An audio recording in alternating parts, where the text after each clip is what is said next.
Bonsoir à toutes et à tous. Je suis ravi de passer cette soirée avec vous pour ce premier rendez-vous du Club des Échos Digital. Un rendez-vous que nous avons pu organiser grâce à nos partenaires, Upperlink, spécialiste de la transformation digitale, ça tombe bien, et Valtus, cabinet expert en transition managériale.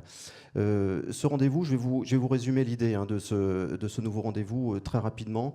Ce que nous nous sommes dit, c'est que nous avions envie d'installer 2-3 fois par an une conférence de ce type, non pas pour parler de révolution digitale avec un grand R, parce que comme vous, j'ai le sentiment d'avoir assisté 20 fois à ce genre de réunion où on parle d'agilité, le grand terme tarte à la crème. Moi, ce que j'avais envie de faire avec vous, c'est d'être dans le retour d'expérience le plus possible, de parler de problématiques auxquelles vous êtes confrontés, vous tous, dans vos entreprises, et de balayer tous les enjeux liés à la transformation digitale, je vous prie de m'excuser, qu'il s'agisse d'enjeux stratégiques, RH, d'organisation, relations clients.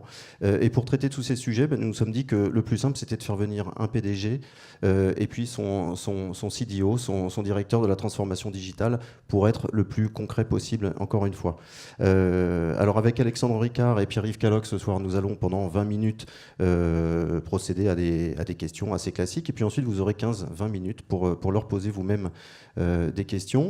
La soirée se terminera avec Elisabeth Grodhomme qui, pendant 15-20 minutes, nous expliquera, exemple à l'appui, comment la révolution digitale transforme le marché du travail. Et vous verrez qu'elle nous réserve quelques surprises. Je vous propose de commencer tout de suite. On va donner 3-4 chiffres clés pour rappeler, pour les rares personnes qui ne connaîtraient pas Pernod Ricard, pour rappeler que vous êtes le numéro 2 mondial des vins et spiritueux. Un peu plus de 9 milliards d'euros de chiffre d'affaires, plus de 18 000 collaborateurs présents dans plus de 80 pays dans le monde. J'ai tout bon jusque-là. Alexandre Ricard, vous êtes PDG depuis 2015. Hein. Je rappelle que vous êtes le petit-fils du fondateur, Paul Ricard. Vous avez 45 ans, ce qui fait de vous le plus jeune PDG du CAC 40. Plus aujourd'hui ? Ok. Donc une faute. Pierre-Yves Caloc, vous êtes depuis le mois de septembre directeur de la transformation digitale. Vous étiez auparavant responsable de la Colombie et du Venezuela. Et puis vous êtes entré il y a 15 ans dans le groupe en tant que directeur informatique, sauf erreur de ma part. C'est bien ça. Oui. C'est bien ça. Alexandre Ricard, je vais commencer tout de suite en vous rappelant que quand nous nous sommes vus il y a 4 ans, avant même que vous soyez PDG, vous affichiez d'emblée la transformation digitale comme l'une de vos priorités pour Pernod Ricard. Pour donner corps à cette ambition, quelle a été votre toute première décision quand vous êtes devenu PDG du groupe ? D'abord, pourquoi la transformation digitale pour nous ? Tout simplement parce que nos consommateurs sont des digitaux natifs, des digifit, comme on les appelle chez nous. Et donc, si on se concentre sur le consommateur, ce qui a été la première décision, c'est recentrer complètement sur notre consommateur. Et on a regardé quels sont les différents points de contact concrètement avec le consommateur. À la fois sur le plan marketing, on les appelle les touchpoints, et sur le plan transactionnel, commercial. En fait, ça, c'est le e-commerce. Je repose ma question parce que vous n'y avez pas vraiment répondu. Votre toute première décision quand vous avez pris les rênes pour marquer votre volonté de faire de la transformation digitale votre priorité numéro 1. Eh bien, la première chose que j'ai faite en rejoignant l'équipe de direction, parce que ça remonte un tout petit peu avant, c'est nous avons été parmi les premiers, si ce n'est le premier groupe en Europe, à lancer un réseau social d'entreprises internes. L'équivalent d'un Facebook, mais pour l'ensemble des collaborateurs. Absolument, pour les 18 442 collaborateurs exactement d'ailleurs. Très important, parce que ça a été un point d'inflexion sur le plan digital, même si c'est tourné sur l'interne, parce que ça a permis à l'ensemble de nos collaborateurs à travers le monde de comprendre l'importance des réseaux sociaux. La facilité en fait, de fluidifier le flux d'informations, le partage de l'information d'un marché, le Brésil, à un autre, l'Australie, d'une marque à une autre, les différentes communautés, on a à peu près 5000 communautés à travers ce réseau social d'entreprise, et ça a vraiment eu un impact sur l'état d'esprit du groupe. Pierre-Yves Caloc, je le disais, vous êtes en poste depuis septembre dernier. J'aimerais comprendre comment vous fonctionnez tous les deux. Vous êtes rattaché directement à Alexandre Ricard Alors non, en fait, je fais partie d'une équipe qui s'appelle Global Business Development, qui est plutôt centrée sur la partie sales et marketing. Mais par contre, j'interagis avec toutes les fonctions du groupe, avec la partie opération en particulier, avec les RH, etc. Donc avec Alexandre, on se voit de façon non planifiée, par opportunité, au cours de voyages qu'on fait en commun dans les différentes filiales. Et s'il y a un sujet pressant, je sais que la porte, il n'y a pas de porte d'ailleurs du bureau d'Alex est toujours ouverte, donc je peux descendre au deuxième et traiter d'un sujet de façon complètement ouverte. Je vous posais cette question parce qu'on voit de plus en plus désormais des CDO, comme on dit en bon français, intégrer le COMEX des grands groupes, d'un certain nombre de groupes du CAC 40. Vous n'avez pas éprouvé ce besoin chez Pernod Ricard ? Nous avons créé la fonction Global Business Development qui intègre en fait le digital avec l'ensemble des autres compétences, par exemple l'innovation, la premiumisation, parce que ça va de pair. Et en fait, pour nous, le digital aujourd'hui est en train de se répandre à travers l'organisation. C'est pas simplement une fonction, c'est partout, avec l'élan qui vient évidemment d'une fonction qui lance ça à travers le groupe. Alors par nature, votre fonction vous amène à marcher sur les plates-bandes d'un certain nombre de dirigeants du groupe. C'est facile ça ? C'est facile de faire tomber les silos pour faire avancer les projets ? Alors en fait, c'est pas vraiment marcher sur les plates-bandes, c'est tout un travail de collaboration. En fait, il y a toute une envie je dirais quasiment tous les collaborateurs, des fois je dis depuis la réceptionniste jusqu'au PDG de toutes les filiales, d'avancer sur le digital. Tout le monde est conscient de l'impact qu'il y a.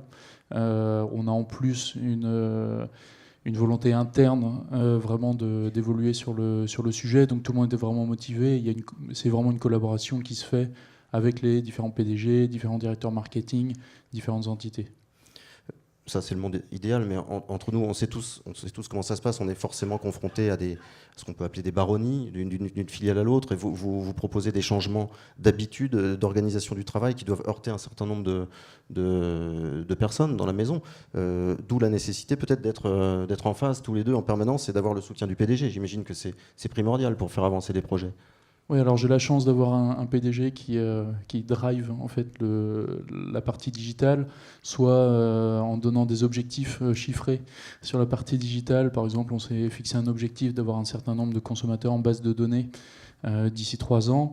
Et rien que le fait d'avoir cet objectif-là fait que les filiales sont très motivées pour revenir vers l'équipe digitale en disant « Ok, on a cet objectif, maintenant comment est-ce qu'on peut travailler ensemble, quels outils est-ce qu'on a, etc. pour avancer ». Je vais revenir sur votre point de baronnie, etc. Il y a un énorme changement qui bouleverse toutes les organisations et pas que nous. C'est que le digital permet en fait le flux de l'information et le leadership de demain, c'est pas le contrôle de l'information, c'est impossible. Et d'ailleurs, c'est pas le but du leadership, c'est ce qu'on fait de cette information. Parce que j'ai presque envie de dire que le digital, il y a un surplus d'informations. Donc le leadership de demain, c'est ce qu'on en fait. Et à partir du moment où l'ensemble des collaborateurs d'une organisation, en particulier de Pernod Ricard, et de ses différents patrons comprennent ça, il y a plus cette problématique-là. La vraie problématique ensuite, c'est de s'assurer que tout le monde a les connaissances nécessaires pour évoluer dans le bon sens. Donc il y a de la formation, il y a vraiment de la familiarisation, etc. Mais le premier point bloquant à l'origine, c'était d'expliquer à l'ensemble de nos collaborateurs en quoi la technologie, parce que ça dépasse le digital, était en fait une véritable opportunité qui crée de la valeur. À partir du moment où ils comprennent ça, ils embarquent tous sur l'histoire. Alors parlons de ce que peut changer le digital sur votre business, proprement dit. Vous parliez tout à l'heure d'e-commerce, c'est-à-dire que le digital a changé vos canaux de distribution, en tout cas a élargi votre palette. L'e-commerce, ça représente quelle part du chiffre d'affaires pour Pernod Ricard aujourd'hui ? L'e-commerce, ça représente à peu près 3% de notre chiffre d'affaires. Parmi ces 3%, il y en a 97% qui sont indirects, c'est-à-dire des ventes via des sociétés online, que ce soit des pure players comme Amazon ou des brick and mortar players qui ont leur shop online. Et puis 3% de ces 3% qui sont du B2C. Mais ça n'a pas uniquement bouleversé le chiffre d'affaires chez nous, le transactionnel.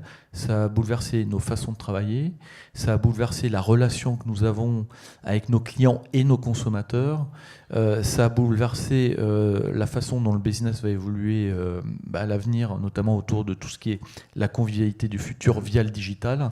Mais j'allais y venir, vous vous doutez bien, j'avais tout sur mes petites fiches. C'est pour ça, là, on en était qu'au e-commerce, mais ça arrive. Mais sur le e-commerce, je crois que c'est la progression chaque année est assez spectaculaire, hein, plus 20%. C'est le canal en plus forte croissance Ouais. Parmi les 5 canaux de distribution du groupe. L'idée de vous associer à un pure player du e-commerce, c'est une idée qui vous a effleuré? Nous le sommes déjà dans plusieurs marchés. Où ça, par exemple? Par exemple, nous avons des partenariats avec Amazon, bien sûr. Là, nous avons un gros partenariat avec la société Tencent en Chine.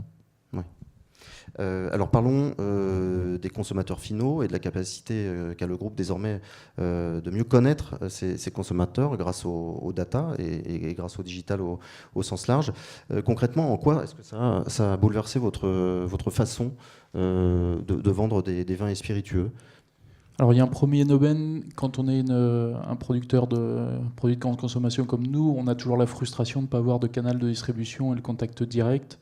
Donc le fait d'avoir avec le digital cette possibilité d'avoir le contact direct avec les consommateurs, que ce soit avec la partie interaction sur les médias, social media, ou alors avec pouvoir avoir un contact direct, un email, pouvoir envoyer des éléments, c'est un des premiers changements.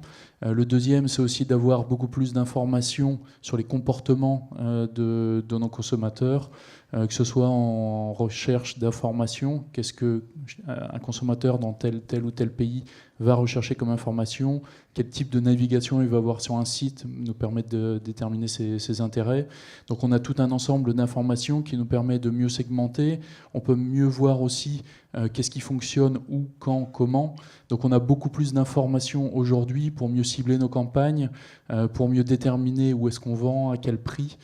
Donc cette partie information de laquelle on était privé avant, du fait de ne pas avoir de point de distribution en direct, est aujourd'hui beaucoup plus accessible avec le digital. C'est-à-dire qu'en connaissant mieux les habitudes de consommation de vos clients, vous arrivez à distinguer les tendances émergentes, les changements d'habitudes de consommation, pays par pays. Ah oui, c'est juste une mine d'informations extraordinaires hein, via ce qu'on peut appeler vulgairement le social listening. Non seulement on arrive à déceler des tendances émergentes, mais on arrive aussi à déceler des comptes clés émergents, nouveaux. On arrive même à les segmenter de mieux en mieux. Pouvez-vous nous donner un ou deux exemples concrets de la façon dont vous avez pu exploiter ce type de signaux faibles et vous avez résolument infléchi votre stratégie pour en tenir compte? Non mais exemple, nous sommes organisés maintenant par moment de consommation. Donc le moment de consommation apéritif, le moment de consommation festif, les soirées nightclub, haute énergie. Eh bien, aujourd'hui, quand des consommateurs vont dans ces endroits-là, forcément sur les réseaux sociaux, ils échangent de l'information, des photos, des phrases, des qualificatifs en disant super soirée, etc. Ce qui nous permet d'avoir une segmentation ou un détail de caractéristiques très détaillées sur un compte. Et donc on sait comment adresser ce compte, avec quel portefeuille et quelle activation. Mais pour vous, c'est un enjeu d'image avant tout, ou il y a vraiment du business supplémentaire à la clé? C'est un enjeu extrêmement concret. C'est quel portefeuille, à quel endroit et à quel moment. Le moment impératif, on a un portefeuille. Le moment festif, on a un autre portefeuille. Le moment détente, on a un autre portefeuille. Donc ça, c'est les différents, groupes de consommateurs et les différents moments. Et ce sont des endroits différents aussi, qu'il faut bien sûr classer. Ça permet un ciblage extraordinairement plus sophistiqué et plus impactant, hein. À la fois sur le plan transactionnel, mais aussi sur le plan envoyer quel message à quelle personne. Qu'est-ce que vous sentez émerger, par exemple, en ce moment, comme nouvelle habitude de consommation? Il y en a plusieurs, mais par exemple, l'une, c'est les cocktails légers, rafraîchissants. Ça en est une. L'autre moment qui émerge, c'est par exemple l'apéritif trendy chic. Là où nous investissons d'ailleurs avec la marque Lillet en apéritif très léger. Ouais. Moi, j'ai testé un Lillet Schweppes Agrumes. Je ne suis pas très emballé, mais ça fait partie des tendances du moment, ça. Oui, mais vous n'êtes pas forcément la cible. Oui, je suis un peu trop vieux, c'est ça. Je vous remercie. Pierre-Yves, juste pour rebondir sur cette analyse de data, comment est-ce que vous êtes armé chez Pernod Ricard? Est-ce que vous avez beaucoup de monde mobilisé sur ce type de... C'est de la data science, hein, au sens propre.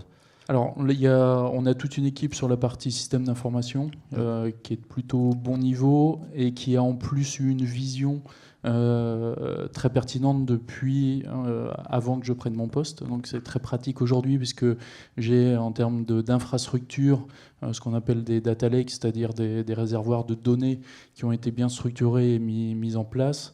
On a aussi des capacités d'analyse et de reporting sur ces éléments-là.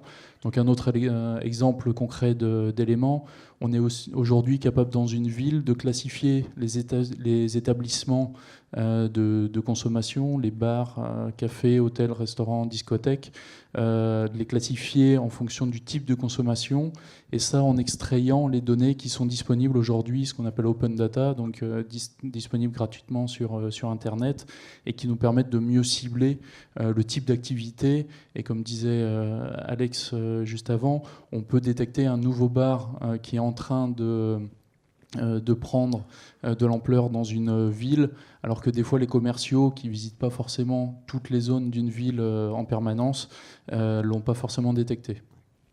Je m'aperçois en vous écoutant que j'ai oublié de vous poser une question tout à l'heure en vous présentant.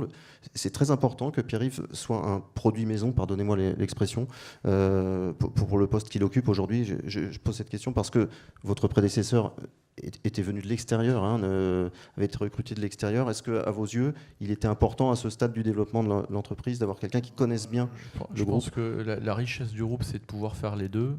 Mais en l'occurrence, le fait que Pierre-Yves a été patron de pays, en Colombie, où il était largement en avance sur pas mal de projets liés d'ailleurs notamment au digital.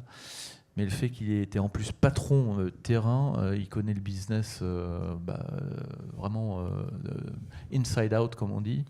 Et évidemment, en plus, au-delà de ça, il a toutes les compétences, au-delà des compétences humaines, techniques. Donc il y a une vraie légitimité par rapport à ça. Et c'est important vis-à-vis des équipes à travers le groupe. Oui.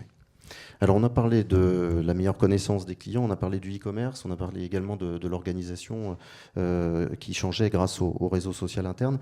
Je me disais aussi que le digital devait changer l'outil de production, la façon dont vous l'utilisez. Est-ce que c'est déjà une réalité ou est-ce que c'est un objectif pour vous de transformer aussi votre façon de produire grâce au digital ?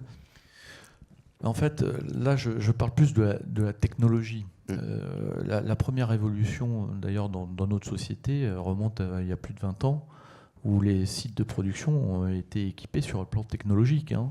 Vous allez dans n'importe unité de production du groupe Pernod Ricard et vous avez des tableaux de bord qui ressemblent à ceux d'une fusée spatiale. Et ça date d'il y a une vingtaine d'années. Maintenant, en quoi le digital peut avoir un impact sur la production ? Différentes formes. Nous avons été les premiers, par exemple, à sortir une série sur Absolut grâce à un algorithme informatique où chaque bouteille était unique. Ça s'appelle Absolut Unique. On en a sorti, je crois, 4 millions. Chaque bouteille était unique et numérotée. Et ça, c'est un algorithme informatique qui a permis de le faire, par exemple. Et un jour, bien évidemment, on pourra, et ça c'est la personnalisation, c'est vraiment une tendance aussi qui émerge, faire des offres de produits personnalisés à nos clients. Et si je peux compléter sur la partie production, on a des exemples qui sont mis en place depuis une dizaine d'années. En fait, l'intelligence artificielle est panée la semaine dernière. Par exemple, sur toute notre production de vin en Australie, on a mis en place un système qui permet de déterminer quand est-ce que le raisin va avoir le niveau optimal de sucre, concentration de sucre, pour qu'il donne la meilleure qualité de vin en fonction de différents éléments, comme les prédictions météo, etc. Donc on a des outils comme ça qui sont en place depuis un certain temps. Évidemment, aujourd'hui, avec les puissances de calcul, je me souviens quand on l'a mis en place initialement, parce que j'étais en Australie à l'époque, on est obligé d'arrêter le calcul au bout de 7 heures. Aujourd'hui, en fait, le même calcul se fait en une dizaine de minutes. Mais c'est des éléments en fait, qui impactent la partie de production. On est sur la même chose sur de la planification de vente et de flux logistiques qui sont déjà en place, parce que c'est des programmes d'optimisation qui s'améliorent avec le temps, mais ce n'est pas une révolution digitale, c'est une évolution qui s'est faite petit à petit. Et avec un impact tangible sur le prédictif, ça nous permet 200 millions de besoins en fonds de roulement, enfin d'optimisation. Donc 200 millions d'euros, c'est pas neutre. Oui, dans le concret, là, effectivement. Il y a quelques années, on voyait beaucoup d'articles sur l'incubateur maison de Pernod Ricard qui s'appelle Big. D'abord, est-ce qu'il existe toujours, cet incubateur ? Oui. Et dans quelle mesure est-ce qu'il s'inscrit dans votre stratégie digitale de plus en plus large ? C'est pas compliqué. Le Big, c'est vraiment tout ce qui n'est pas cœur de business de façon disruptive. Donc aujourd'hui, le Big travaille sur un certain nombre de projets, dont le projet Open, qui est le premier home bar connecté, dont le prototypage, les tests, etc. ont été faits, avec un lancement plus tard, en fin de cette année calendaire. Ça, c'est un des exemples parmi tant d'autres. Mais aussi, le Big a pour responsabilité d'investir dans des startups. Donc on a une antenne basée en Californie, des startups dont le métier est relié à la convivialité. Oui. Et Big est centré sur la convivialité, justement, les expériences autour de la convivialité. Donc concrètement, en fait, j'ai une réunion une fois par mois avec le patron de Big pour voir quels sont les éléments qui sont en synergie avec la partie cœur de métier et les éventuels projets qu'on peut avoir sur des segments communs, des moments de convivialité, comme on les définit en interne, des moments de consommation qui sont en commun. Donc on a une vraie synergie. Et sur certains projets développés par Big, là, on a quelqu'un de mon équipe ou moi-même, on intervient en plus en expertise sur les sujets. Et Big, pour qu'on comprenne bien, c'est un incubateur qui permet à des collaborateurs qui auraient un projet qui leur tient à cœur, qui permet à ces collaborateurs, pendant un certain nombre de mois, de travailler et de faire... Alors ça n'est pas que ça, c'est vraiment une équipe plein temps qui travaille sur des projets rupturistes, dont on n'a pas forcément les compétences en interne au jour le jour, où il y a notre cœur de métier. Et aussi, pour accélérer certains des projets, carrément d'acheter, de faire des acquisitions ou des prises de participation. Oui. Comment est-ce que vous faites cette veille d'ailleurs sur le tissu des startups ? C'est une veille mondiale, j'imagine ? C'est une veille mondiale. On a des collaborateurs basés en Californie. On a notre réseau global où ils ont un point de contact au Big quand ils repèrent des innovations rupturistes dont ils pensent qu'il y a un intérêt. Et donc le Big reçoit toutes ces propositions et ensuite les analyse les unes après les autres. Et puis on a aussi un réseau d'antennes, on les appelle, externes au groupe, qui nous rapportent aussi des tendances émergentes qui peuvent être rupturistes. Le bar connecté dont vous parliez à l'instant, ça consiste en quoi ? En fait, c'est un home bar connecté, c'est une petite plateforme avec, grosso modo, c'est pas des bouteilles, ça ressemble à des livres, mais en fait, c'est des spiritueux. Et il y a une application qui nous permet de faire nos propres cocktails à la maison et complètement aidé avec l'application, avec des cours qui sont dessus, etc. etc. Ouais. Et c'est assez beau, ça, dans un salon, ça ? Oui, parce que c'est rupturiste. Vous parliez de tendance émergente. Il y a une grosse tendance émergente qui est l'immobilier dans les centres urbains, dans les grosses métropoles du monde, qui devient excessivement cher. Donc l'espace devient rare et donc le mètre carré devient difficile d'accès. Donc avoir un bar à la maison, il y en a qui ont la chance d'avoir des bars magnifiques qui occupent toute une pièce, mais il y en a d'autres, ça occupe très peu d'espace, mais ça a la même fonctionnalité qu'un énorme bar. Et c'est vrai que dans des villes futuristes qui ressemblent à des villes futuristes comme Tokyo, New York, etc., c'est une vraie tendance émergente. Je lisais dans une de vos interviews récentes qu'il y avait des corrélations très intéressantes entre les sites de streaming musicaux et la consommation de vin et spiritueux. Comment est-ce que vous pouvez exploiter ce genre d'informations ?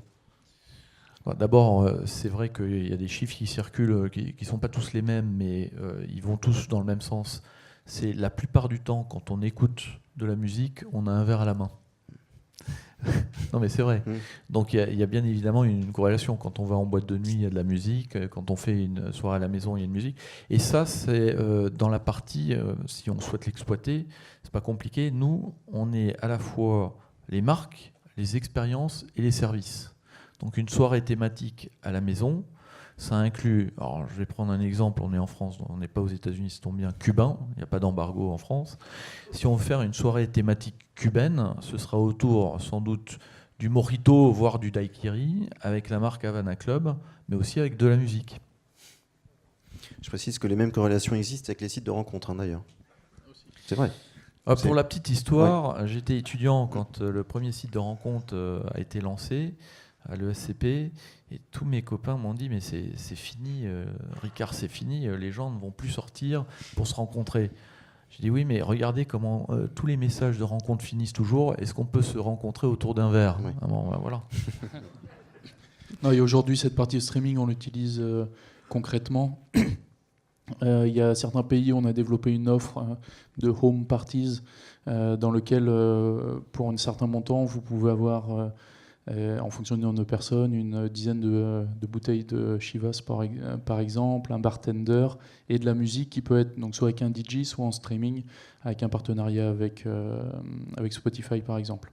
Et on a aussi un partenariat avec Boiler Room, qui est une société qui diffuse en streaming à travers le monde des concerts entre guillemets de musique électronique, donc qui rassemble sur le site à peu près 200 à 500 personnes, mais qui est aussi rediffusé dans d'autres sites en streaming en même temps. Et donc là, on est leur partenaire numéro 1 aujourd'hui. Je vois que le moment est arrivé de me tourner vers la salle. Il est 19h30. Je vais me tourner d'abord vers nos partenaires d'Upperlink et de Valtus qui vont poser leurs questions. Je vous demanderai à tous de bien penser à vous présenter avant de poser vos questions, s'il vous plaît. À qui le tour ?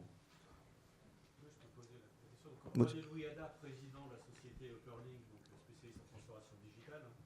Vous aviez parlé un peu argent, et c'est un vrai sujet dans la transformation digitale. Le budget, comment on construit un budget, quelle est la roadmap ? Pardon, je ne sais pas si on m'a entendu, je reprends. Oui, donc René Louis-Ada, excusez-moi, président de la société Upperlink, spécialiste de la transformation digitale. Vous parliez budget et retour financier. Et c'est vrai que c'est un vrai sujet, les aspects financiers au niveau d'une transformation digitale. C'est qu'est-ce que vous aviez un budget ? Est-ce que vous avez un budget global ? Comment est composé vos budgets ? Comment vous gérez votre retour sur investissement ? Et globalement, est-ce que c'est associé à une roadmap globale que vous avez, ou est-ce que c'est mis à jour au fur et à mesure en fait d'événements, d'éléments, de circonstances, que les choses allant très vite. Voilà, donc ma question elle est comment vous gérez vos budgets, comment vous gérez votre roadmap de transformation digitale continue. Ok, donc en fait on est dans un groupe qui est assez décentralisé avec plus de 90 filiales. Donc en fait la réponse est mixte. Donc on a à la fois des budgets qui sont dans les filiales. En général, donc, il y a une partie de budget marketing qui est dans les filiales organisées par marque, et il y a un budget transversal en général en fonction des différentes marques qui permet de faire des projets de portefeuille et non pas simplement ciblés sur une des marques. Ensuite, on a des projets groupes qui sont définis plusieurs fois par an. Donc en fait, on a une réserve budgétaire et qu'on vient allouer en cours d'année. Et finalement, en fait, on a des budgets liés à de l'innovation. Aujourd'hui, vous avez des tendances qui, en cours d'année, peuvent arriver. Aujourd'hui, ça peut être sur le voice search, par exemple. Et en général, vous avez 5-6 filiales qui ont à peu près le même projet en même temps. Donc ce qu'on fait à ce moment-là, c'est qu'on essaye de coordonner les projets pour pas avoir 15 projets dans 15 pays différents qui vont consommer la même somme d'argent pour arriver au même niveau. On essaye de regrouper, c'est pas on essaye en fait, on regroupe ces budgets pour qu'un projet qui avait 50 000 euros avec peu de chances de réussir, devienne un budget à 200 000 euros avec un financement central, et pour que ça n'impacte pas négativement le PNL de la filiale, mais par contre qu'on puisse continuer à avoir cette partie d'innovation, parce que moi j'ai une équipe relativement petite de 15 personnes au niveau central, donc on ne va pas arriver à avoir le même niveau d'innovation que les 3 ou 4 000 personnes qui vont travailler dans le marketing ou dans les ventes dans les filiales. Donc il faut qu'on maintienne cette partie d'innovation qui viennent des marchés, qui sont en contact avec les consommateurs, mais par contre on sache les accélérer à la fois en termes d'expertise et financièrement. Alexandre, vous... Oui, je dirais juste le mot-clé, à une exception prête, qui est l'IT. L'informatique, les budgets informatiques ont évidemment augmenté. Le mot-clé, c'est réallocation, en fait. Parce que les budgets marketing, c'est de la réallocation de canaux traditionnels vers des canaux digitaux. Les budgets agences de publicité ont un petit peu baissé parce qu'on a décidé d'internaliser une partie, l'achat programmatique, par exemple, production de contenu, etc. Donc, en fait, les budgets n'ont pas fondamentalement évolué et explosé. C'est vraiment de la réallocation dont une partie est liée à en fait, des économies, des vraies économies, à la fois en termes de coûts et en termes d'impact et ciblage. Je vais prendre un exemple, si je puis me permettre. Ciblage, quand je me baladais sur un marché et qu'à 10h du matin, sur une chaîne, je voyais une publicité pour une de nos marques, en particulier Jameson à l'époque, je ne comprenais pas pourquoi on gaspille de l'argent. Enfin, à 10h du matin, on n'a pas trop envie de boire un verre de Jameson, enfin, a priori. Alors on m'expliquait qu'il y avait une remise de 90%. J'ai dit mais même gratuitement, je suis pas sûr que ce soit utile. Mais enfin bon, il y a vraiment aujourd'hui, il y a eu un vrai phénomène de réallocation par rapport à nos priorités stratégiques, à la fois en interne et en externe. En interne, un exemple très concret, en termes de reporting, en tout cas moi ceux qui m'intéressaient, on est passé de 7 reporting sur un sujet particulier à 1, grâce à la technologie.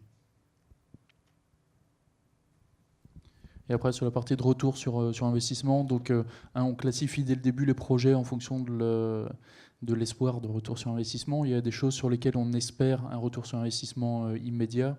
Donc Alex mentionnait l'internalisation par exemple de l'achat média programmatique. On a économisé des pourcentages assez importants par rapport aux achats qu'on faisait via des agences, tout en maintenant, voire en améliorant la partie de qualité. Et donc là, c'est des retours sur investissement qu'on a vu sur les premières filiales et après qu'on a déployé. Et ça permet aussi la réallocation de ces économies sur des projets plus innovants où là, le parti de retour sur investissement, ce n'est pas l'objectif numéro 1. C'est plus d'apprendre et de détecter si on peut en retirer de la valeur. Et là, on a des projets sur lesquels on sait qu'on n'attend pas un retour sur investissement, au moins dans les 2-3 ans à venir. Une autre question ? Oui, bonjour, Arnaud Cordel, associé chez Valtus. J'avais une question assez simple. Quand vous avez lancé ce programme de digitalisation en tant qu'accélérateur de votre stratégie, est-ce que vous vous êtes fixé des objectifs ? Et si oui, est-ce que ces objectifs étaient mesurables, quantifiables ? Au début, c'était pas simple, parce que lorsqu'on a identifié le digital comme en gros un accélérateur du business, la première question qui a été posée par tout le monde, et c'est un des points forts de Pernod Ricard, c'est en quoi ceci va créer de la valeur pour mes ventes, par exemple. Et au tout début, il était un petit peu difficile de démontrer en fait, en quoi ça pouvait accélérer les ventes, etc. Aujourd'hui, c'est fini, tout le monde a compris. On a des exemples très concrets. je reviens à mon exemple, un exemple. On arrive aujourd'hui sur la base du data et du profil du consommateur qu'on connaît. Imaginons qu'on ait un profil typique de quelqu'un dont on sait qu'il adore le Lillet. Donc on sait que ce ne sera pas vous. Mais une fois qu'on a ce profil, on arrive à regarder dans notre base de données tous les profils ressemblants. Et la réalité, c'est de la statistique mathématique pure, hein, c'est la probabilité qu'il y ait un maximum de profils ressemblants qui aiment aussi le Lillet est assez élevée. Donc ça permet vraiment, un meilleur ciblage, on cible les bons profils. Il vaut mieux investir de l'argent. Si je prends l'exemple, il y a 50 ans, en 1932, quand Paul Ricard a créé le Ricard, il ciblait les bars d'apéro à midi et à 20h, quoi. Il ne ciblait pas les boîtes de nuit à 23h et le digestif avec la marque Ricard. Mais le digital, ça permet de faire la même chose. C'est cibler le bon profil au bon moment et surtout avec la bonne proposition. Et là-dessus, le retour, donc, alors, selon les pays et les marques, et au sein même du même pays avec différentes marques, il y a des niveaux de calibration qui sont différents. En fait, le point clé, c'est de construire assez rapidement des case studies, des choses qui marchent bien, mais aussi de savoir communiquer sur les choses qui ne marchent pas. Ce qui est toujours un peu plus difficile. Mais le fait d'avoir cette transparence, de dire ça ne marche pas, on l'arrête, donne aussi plus de crédibilité au projet qu'on pousse. Et donc, il y a un peu cette dynamique de test and learn dans différents pays. On a la chance d'avoir le plus grand réseau de distribution sur notre industrie, qui permet de tester soit dans des gros pays, soit au contraire plutôt dans des petits pays, des nouveaux modes de fonctionnement, des nouvelles applications, etc. Et d'apprendre en fonction de ça, et après de déployer, ou au contraire de dire arrêtons ce type d'éléments parce qu'on a déjà essayé 5 fois, et là je pense qu'il faut qu'on arrête. Monsieur. Bonsoir, donc Habib Benassine, responsable de la partie consulting en gestion de projet au sein d'ASCO, qui fait partie du groupe Upperlink. Donc j'aurais une question sur la partie retour sur investissement qui a été évoquée, mais plus en lien avec les projets industriels. Quel est l'impact que vous avez constaté de la digitalisation sur vos projets industriels et les gros investissements?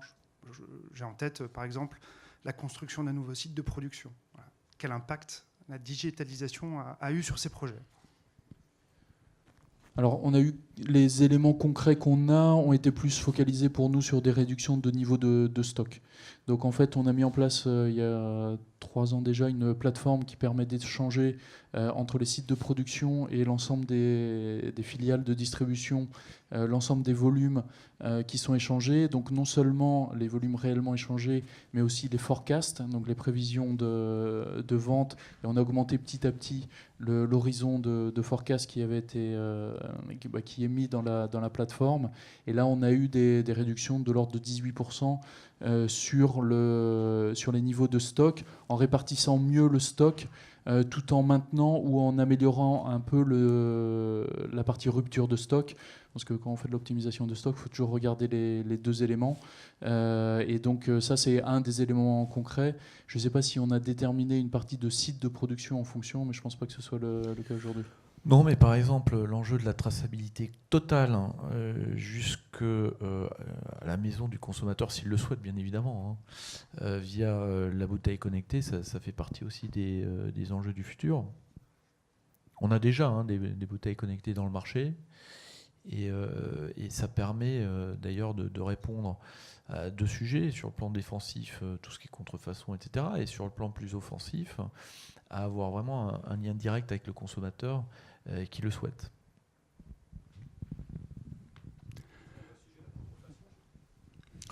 Dans certains pays émergents, bien sûr. Monsieur. Oui, bonsoir, Olivier Mess. Je suis le CEO de Oak Groove, qui est une société qui aide les dirigeants à accélérer. Alors, dans le digital, il y a un sujet qui me semble clé et difficile, c'est d'arriver à intéresser les consommateurs et nos clients. Donc, tout l'enjeu du contenu. Vous l'avez un petit peu abordé, mais comment vous faites? Parce que ça coûte très très cher et c'est compliqué de créer un contenu intéressant et d'en créer beaucoup. En fait, il y a un jargon en interne. Ce qu'on souhaite comme contenu, c'est du sticky content ou engaging. C'est-à-dire vraiment le consommateur s'arrête dessus et se dit tiens, c'est intéressant. Je ne suis pas tellement d'accord sur le fait que ça coûte très cher. Je crois que la grosse différence entre hier et aujourd'hui, c'est beaucoup de contenu. Et d'ailleurs, c'est ce qui nous a amené à internaliser la production de contenu. Puis dès qu'on trouve qu'il y a un contenu qui est sticky, qui est très engageant, ensuite on fait du scaling de ce contenu-là, effectivement, etc. L'époque des grandes campagnes publicitaires où on dépense des millions et des millions à développer un film, etc., on peut le faire encore de façon très spécifique. Mais ce qui compte sur la communication digitale, le marketing digital au niveau des réseaux sociaux, c'est vraiment le contenu à buzz. Et là-dessus, là, on a des équipes qui travaillent plein temps. Et dès qu'on voit de l'engagement, qui est très facile à mesurer, on leverage and scale. En plus, aujourd'hui, le gros avantage qu'on a avec les médias sociaux ou le digital en général, c'est qu'on peut mesurer de façon à faible coût et de façon beaucoup plus rapide un niveau d'engagement. Donc même si forcément un like ou un commentaire, c'est pas aussi fort que de faire une enquête pré ou post avec sondage, etc. en focus group, c'est pas aussi précis et aussi profond. Mais aujourd'hui, on a une bonne idée très rapidement de si un contenu va fonctionner ou ne va pas fonctionner, en fonction d'ailleurs des régions, des pays, ou même des régions à l'intérieur d'un pays. Donc le gros avantage, c'est qu'on a la capacité de tester différents types de contenus avant d'investir en termes de médias pour pousser ce contenu, parce qu'aujourd'hui, Facebook, il faut absolument payer pour quasiment chaque impression. Donc il faut savoir avant si un contenu va fonctionner, avant de commencer à mettre de l'argent derrière. Nous avons encore le temps pour une petite question, Anne. Je me tourne vers toi, c'est bon? S'il y a une ou un volontaire. Monsieur.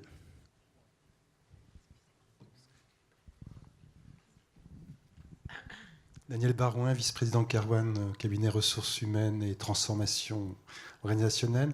J'ai une question, vous avez beaucoup parlé du marketing et du sales dans la transformation digitale. Il y a tout l'impact sur les fonctions support, comme on dit, HR, finance. On va parler aussi d'IT dans son rôle aussi par rapport aux data. Donc je voulais savoir si vous avez mené aussi ce double front de la transformation, donc sur toutes les fonctions d'entreprise, en particulier sur les fonctions support. Support n'est pas un bon mot, dans les fonctions, je dirais plutôt cœur business ou partner business. En fait, toutes les fonctions sont concernées par la technologie et la digitalisation. Le côté externe, c'est plus sales et marketing certainement, mais le côté interne, c'est toutes les fonctions en fait, sur les ways of working. Et je vais donner donc deux exemples. Sur la gestion de nos talents, aujourd'hui, on a réussi à mettre en place une seule infrastructure pour gérer les talents à travers tout le groupe, avec un système qui nous permet vraiment de suivre le parcours de nos talents, qui est beaucoup moins complexe que ce qu'on avait à date. Ça, c'est les RH. Mais les RH sont plus qu'une fonction support. On a réalloué une grosse partie aussi de notre budget sur la formation, notamment en digital, et aussi toutes les autres formations ont été digitalisées au demeurant. C'est-à-dire qu'on arrive à faire, on fait des MOOCs aussi maintenant en RH. Sur le plan de la finance, évidemment que la finance est concernée, puisque j'ai une sainte horreur des budgets, et grâce à la technologie et l'analyse prédictive, on va prédire nos budgets. Et donc on n'aura plus à les construire, mais on pourra passer du temps non pas à commenter, à négocier autour de chiffres, qui sont en général faux, mais à commenter les points d'inflexion. C'est extraordinaire. Je vais prendre une dernière question de monsieur.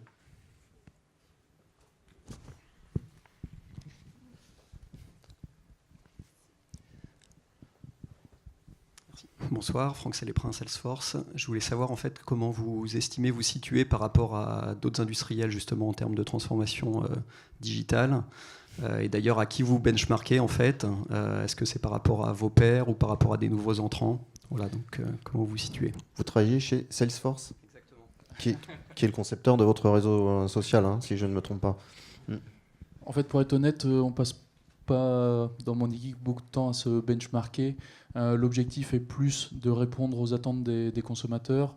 Notre concurrence, je dirais en termes de temps d'audience auprès des consommateurs, va être plus par rapport à d'autres marques, je ne sais pas, un Red Bull ou qui a un contenu absolument divers et engageant. Donc on est plus en train de regarder c'est des attentes des consommateurs, à quel niveau il faut qu'on soit, plutôt que de regarder où en est notre concurrent numéro 1, 2 ou 3. Donc en fait, cette partie de monitoring aujourd'hui de ce que fait la concurrence n'est pas le focus numéro 1. Forcément, on regarde les éléments qui sortent, mais ce n'est pas notre objectif. C'est plutôt de nous différencier, de nous diversifier en ayant comme focalisation notre consommateur. Alexandre, vous vouliez ajouter quelque chose ? Non, au début, vous nous disiez que vous essayiez de faire venir des entreprises un peu plus traditionnelles et pas techno pour voir un peu comment on s'adapte à cet environnement-là. Et dit en rigolant, mais qu'à moitié. En fait, moi, je nous vois quand même comme une entreprise technologique au sens où la connaissance intime de nos consommateurs, c'est un peu un retour aux origines de Jean-Henri. Aujourd'hui, grâce à la technologie, grâce aux data, on peut le faire et on peut du coup beaucoup mieux assouvir les différents besoins de nos consommateurs, voire même, si ça ce serait mon rêve, anticiper leurs désirs. Et ça passe vraiment en utilisant le levier de la technologie. Je terminerai par une question peut-être plus personnelle. Est-ce qu'il vous arrive de vous demander ce que penserait votre grand-père de l'entreprise aujourd'hui, puisque vous dites que Pernod Ricard est presque une entreprise technologique aujourd'hui Ah oui, et je peux vous dire ce qu'il penserait. Je pense que quand lui, il avait créé Ricard, il avait un slogan très simple, c'est « Faites-vous un ami par jour ». Aujourd'hui, il me dirait, dis donc Alex, avec Facebook, on pourrait se faire des dizaines de milliers d'amis chaque jour. C'est ce qu'on essaie de faire. Bravo. Merci à tous les deux. Merci beaucoup.